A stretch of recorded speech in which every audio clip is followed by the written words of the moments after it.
Good afternoon, students.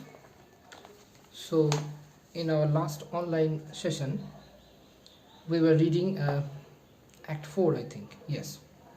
But here, this is the first video I'm going to send and I'm going to upload it to your group.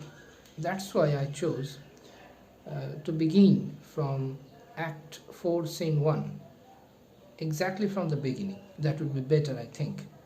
And please keep all these videos intact.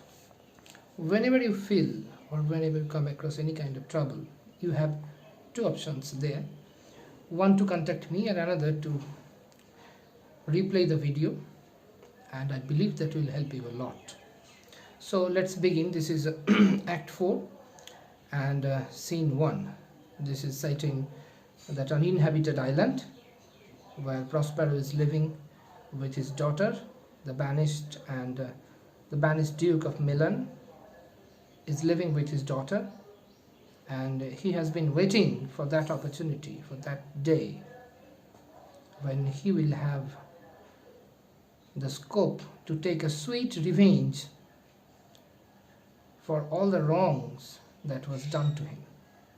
That's where Prospero is heading. He is setting every characters in a different part of the island, exactly the whole island is like a chessboard where the characters, they are like chess pieces. And Prospero, with all his erudite and all his erudition, he is using and he is placing all the chess pieces, that is the characters, in a particular part of the island in order to knock down the king. And that's his main target. His main purpose is to make Ferdinand and Miranda fall in love with each other. Only then his political ambition will be fulfilled, because this is his rival, that is Alonso, and Alonso is the father of Ferdinand. And when he will find his son, who has already fallen in profound love with Miranda, then he would have nothing but to give his assent, give his consent to the marriage, the holy marriage in between these two young couple. And by doing so, Prospero will have his kingdom back. So whatever is happening there under the spell of Prospero, he is there like a Renaissance man. He is controlling everything. Whatever is happening there, whoever is doing whatever the things, and especially the place where they have found themselves after the tempest, which was nothing but an illusion created by Master Prospero, everything is being guided, being controlled by Prospero. And he is doing it only to have his political ambition fulfilled. So here, he had already successfully made the scenarios, made the situation, all the circumstances were like that. Already Miranda and Ferdinand, they have fallen in love at their first sight. This method and this dramatic method was first propitiated by Shakespeare in the veins of drama. He injected it, that idea, that love at first sight. And they have already fallen in love with each other. And now Prospero, in order to prolong their marriage, he is making Ferdinand undergo some hardships. And by doing so, he is also testing whether Ferdinand's will is intact, it is rigid, and if he really is desperate to have Miranda as his wife. So both the purposes are being served here. So here Ferdinand is being forced to undergo some menial tasks. Being a prince, he is feeling inward, he is feeling very much humiliated. But again, he knows that at the end of these hardships, there, the thing that I am following, my sole beacon, is Miranda sitting there on the throne. And by undergoing this labor, when I will become out, and I will be coming out with flying colors, then I will have Miranda. So he is tolerating all these things without any blame, without any kind of protest, because one reason is there, that is Miranda. So the first line is there.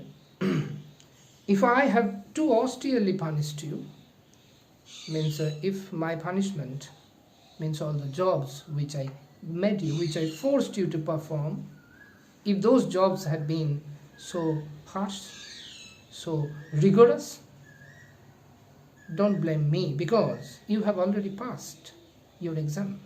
And now your compensation makes amends, means all your hardships will be compensated. By what? By giving you access to Miranda. That's what. This is the same idea which is in religion too. The more you work here, the better your reward will be in heaven. So Ferdinand, whatever the hardships you are going through now is the time that you should be rewarded. And that reward will be no less than Miranda herself. For I have given you here a third of mine own life, his dukedom, his own life, and Miranda. These three things consists of Prospero's kingdom, Prospero's whatever the thing he is. And now, out of these three things, a third, Miranda, one part, I am sharing with you. Or that which I leave, that method is called correctico. It's a literary term. Correctico means here he said a third of my own life, and then he is making it clear by explaining it again that is, or that for which I live. Yes, what is the thing that Prospero is still alive? When he was deep down in his disappointment, when he was betrayed by his own brother, it was the innocent smile, just like a cherubic smile, it was said in that drama, that actually kept the fire burning inside Prospero, the fire for stay alive. It was because of her Prospero fought against all kinds of oddities in life. And now he is standing there. So, who once again I tender to thy hand, I am surrendering it to that Miranda to your hand. All thy vexations were but trials of thy love, means all those rigorous tasks which you had to perform. This was just to test your rigidity, your desperation, and how much true your love is. Only for this reason I tested. Only for this reason I made you undergo such kind of labor, to check whether you are ready to shake off all kinds of things, including your honor, your ranks, everything for Miranda. Yes, Ferdinand was a prince. He had a big sword with him also, but it was because of Miranda's love, her immense attraction, that made Ferdinand undergo all kinds of menial tasks which was conferred to him. And he performed it without any blame. And he performed it very neat and clean. Everything, whatever he was asked to do, he did it exactly the way it was asked to do. Were but my trials of thy love, yes, and thou hast strangely stood the test. Means it is really strange the way you have performed, and you successfully made all these things possible.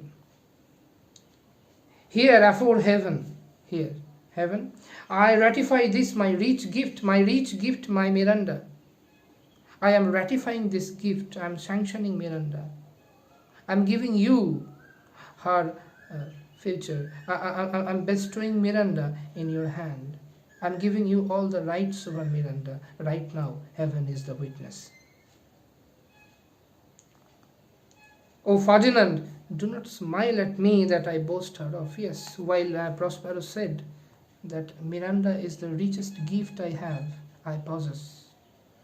And that's the gift I am going to bestow upon you. Right then Ferdinand was laughing. See, still all his royal, what should I say, mm, that is called a kind of boast, not only boast, yes, royal grandeur, and his sense of royalty, that he belongs to a royal family, he has a royal lineage. That aristocratic sense is still present there in Ferdinand. That's why he was laughing when Prospero said that this is my richest gift which I am going to share with you. Rich not in the terms of worldly money, monetary terms. This is her quality that made her richest. And Ferdinand also admitted it, that I have met so many girls before, but none of them are devoid of faults. But you, Miranda, you are the very epitome of being perfect. You are the epitome of perfection.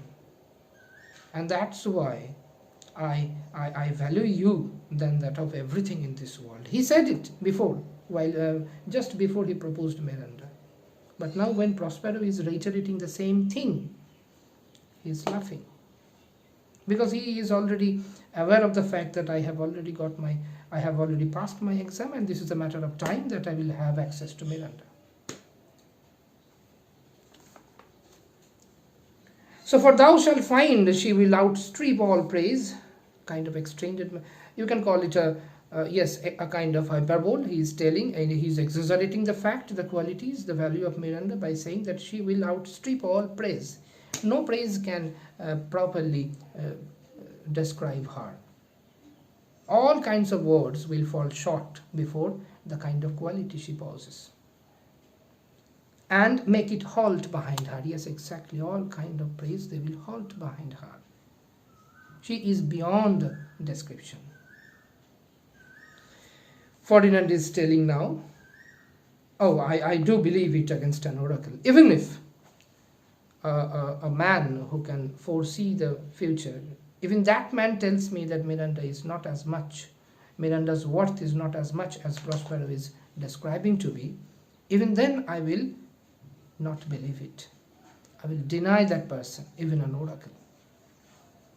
Then as my gift and thine own acquisition, see, Miranda is being commodified here by Prospero, isn't it? Acquisition means you have right over her, as if this is a piece of land over which you have right.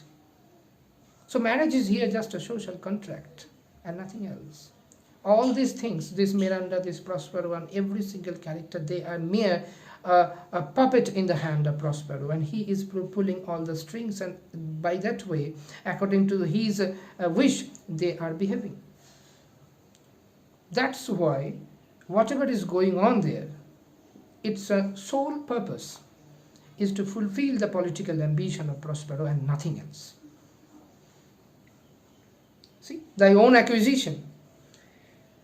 Worthily purchased, yes, worthily purchased. Purchased by what mean? By his labor, by proving himself that he was a fit person to Miranda. He was he deserved Miranda. He had to prove it by performing all those menial tasks.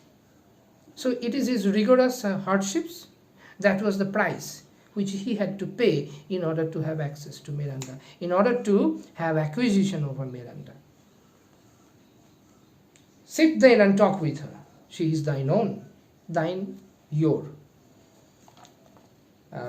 What Ariel, my industrious servant, the servant who performed so much hard works without any blaming, though Ariel blamed sometimes, but again it was Prospero who reminded him that don't forget that I saved you.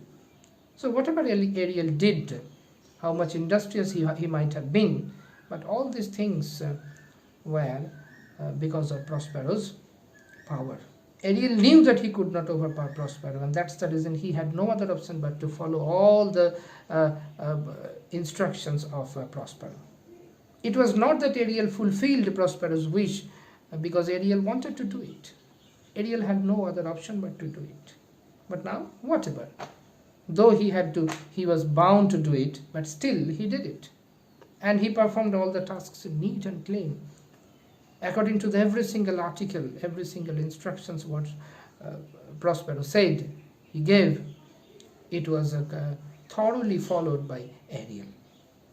So now Prospero is telling, because of your hardships and your hard work, because you have been diligent. That is the reason now I am about to crystallize my dream.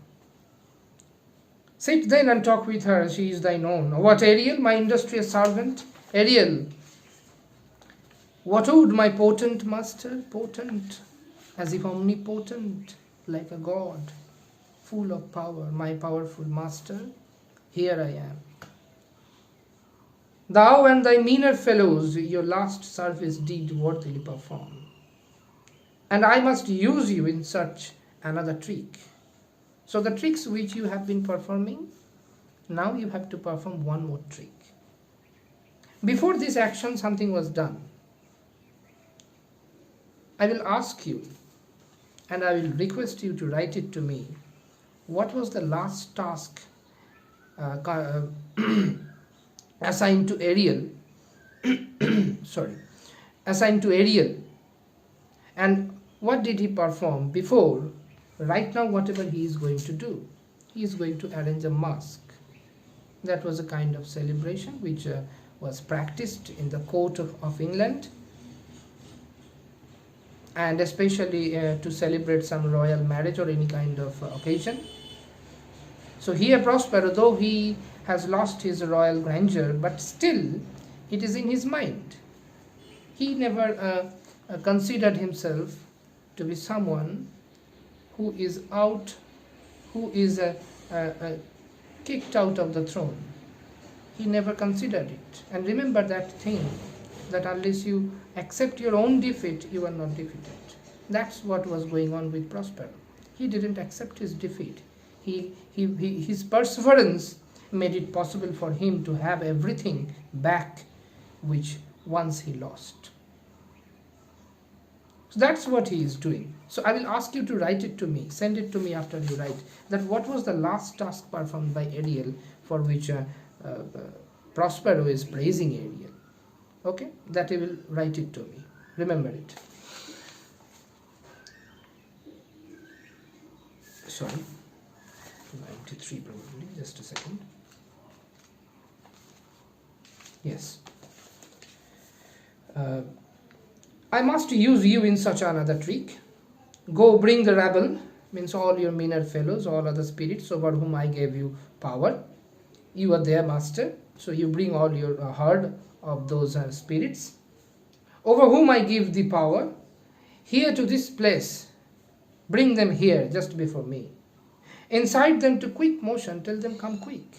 Make it fast, make haste.